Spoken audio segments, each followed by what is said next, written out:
What if two of the world's oldest spiritual traditions, traditions that have never met, never borrowed from each other, never shared a founder, arrived at almost exactly the same diagnosis of the human condition? One says the root of your suffering is sin. The other says it's craving. Different words, shockingly similar meaning. Today, we're putting Buddhism and Christianity side by side, not to argue which one is right, but to extract something more useful, the wisdom hiding in their overlap, and what it might mean for how you actually live your life. I want to be upfront about something. This video isn't trying to convert you to anything. Whether you're religious, spiritual, agnostic, or just philosophically curious, there's something here for you. Because both of these traditions have survived thousands of years. Billions of people have staked their lives on them.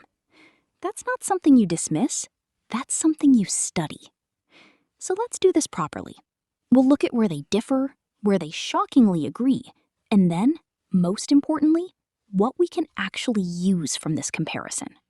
Christianity emerged roughly 2,000 years ago in the Middle East, rooted in the life and teachings of Jesus of Nazareth. At its core, it's a relational religion. There is a personal God, a creator, who made the universe, who knows you by name, and who is actively involved in your life. Reality in Christianity is fundamentally relational. Buddhism emerged about 500 years earlier in what is now Nepal and northern India through the teachings of Siddhartha Gautama, a prince who gave up his wealth to understand why human beings suffer. The Buddha, and that's a title, it means the awakened one, didn't claim to be God. He claimed to be a human being who figured something out, and he wanted to share the method. Here's the first striking difference. Christianity centers on who God is. Buddhism centers on how reality works. One is about a relationship. The other is about a practice. But here's the thing, and this is the thread we're going to keep pulling.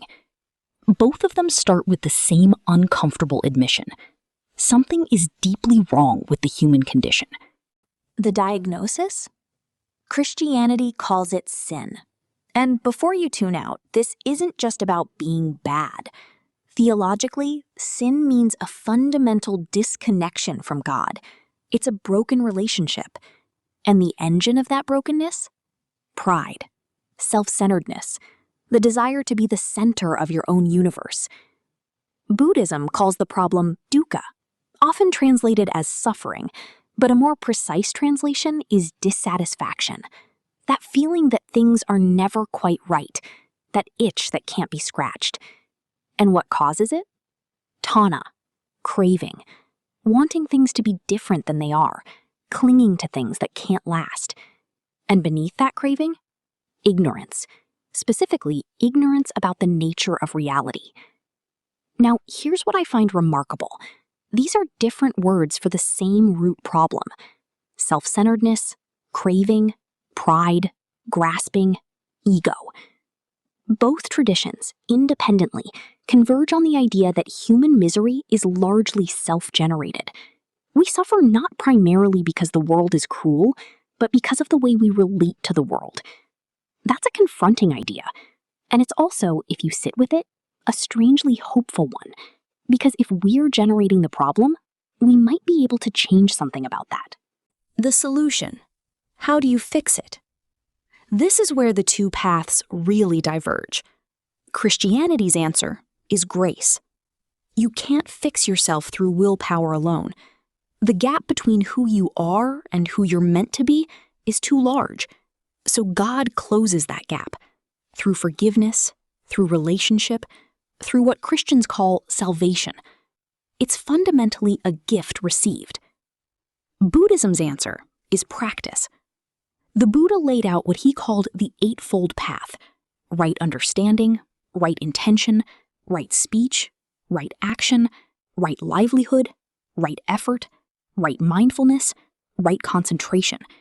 It's an extraordinarily practical program. No deity required.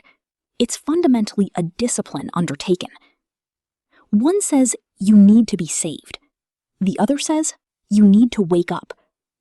But here's the interesting thing. In both traditions, the destination looks similar. A person freed from the grip of ego. A person who genuinely loves others. A person who can face suffering without being destroyed by it. Christian mystics and Buddhist monks, at the highest levels of their practice, often describe experiences that are nearly indistinguishable.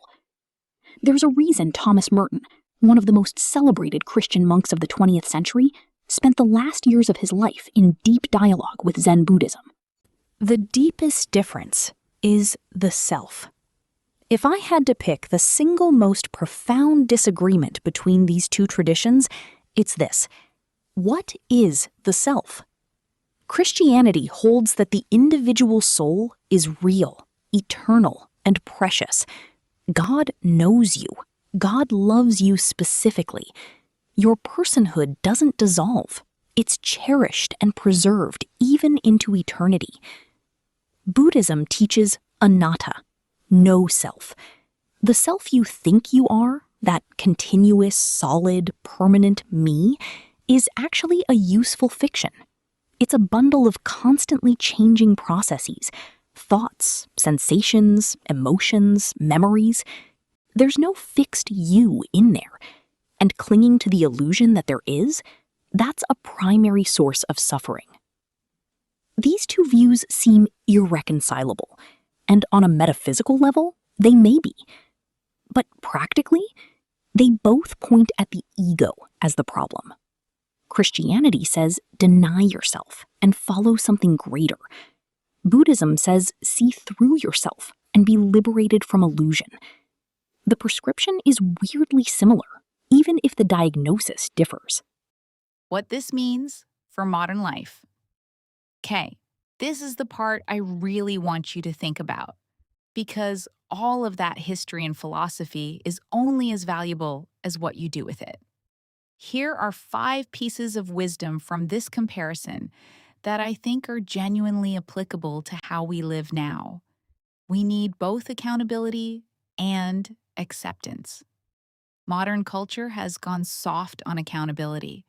We're great at explaining why nothing is our fault, but it's also mercilessly hard on people who make mistakes. There's no forgiveness, no redemption arc, just cancellation. Christianity's moral seriousness says, your choices matter. Own them. Buddhism's non-attachment says, don't make your mistakes the whole story of who you are. Hold both. Be accountable without being crushed. Second, our egos cost more than we think. Less ego in basically every situation. The data from 2,500 years of spiritual practice is pretty unanimous on this one. Buddhism says the ego is the engine of most of your suffering. Christianity, in its deepest form, says the same thing differently. Pride is the root sin. The cure isn't self-loathing, it's self-forgetfulness through love of something greater. Instead of avoiding suffering, both traditions say to move through it. Buddhism says that facing suffering honestly is the beginning of liberation. Christianity says that suffering, loss, and death are not the end of the story, and that meaning is found through it. Both traditions are telling you the same thing. The instinct to avoid hard things is making your life smaller and your suffering worse. Both traditions say that belief without practice is hollow. What you do reshapes who you are, not what you tweet about it. Meditation, prayer, fasting, service. Showing up for people who are difficult to love matters. We are more connected to others than we feel. Buddhist interdependence says there is no such thing as a truly independent self. Existence is woven into everyone around you. Christian teaches us to love each other, love our neighbors, because they're real and they matter. Here's the thing that I keep coming back to after looking at these two traditions side by side. They start from completely different places. different cultures, different centuries, different metaphysics, different views on God, different views on the self. And yet they converge again and again on the same practical truth. The ego is the problem. Compassion is the path. Practice is how you get there. That convergence across thousands of years and thousands of miles is worth taking seriously. Not as a reason to flatten the differences. Those differences matter and are worth exploring. But as evidence that certain things about the human condition are true, and that wisdom traditions, when they're honest, tend to find them. You don't have to be Buddhist or Christian to learn from this. You just have to be willing to look. Christianity offers a center. Buddhism offers a release. One says, you are held. The other says, you can let go. They don't agree on what's ultimately real, not about God, not about the self. But they agree, quietly, consistently, on how to live. Less ego, more compassion, a life shaped by practice. And maybe that's the part worth paying attention to. Thanks for listening.